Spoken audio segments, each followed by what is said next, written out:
Hey, what's up, beautiful people? Since for a long days I didn't upload a new video, right? Why? Because I'm a little bit busy with another vlog, so that I could not upload it. Okay, well, let's come to the content. A foreign lady trying to speak Karbi language, right?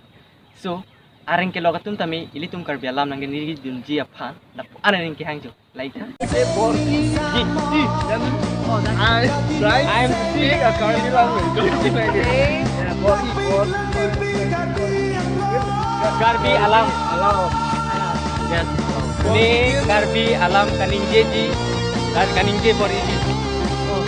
Ni Karbi alam kaningjeji for easy.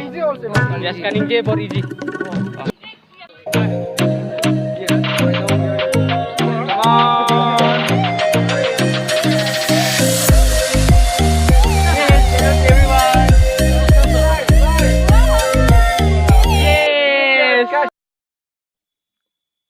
Labang so video kilang mi pik la posone kali deta hai ahok pedalam cithan sinang ahok pet ilitum cichini ilitum alam lun jutang mi pik pu lasi la ansusi ilitum achithe pading nuna lapen pirthe dang pachithanuna kardong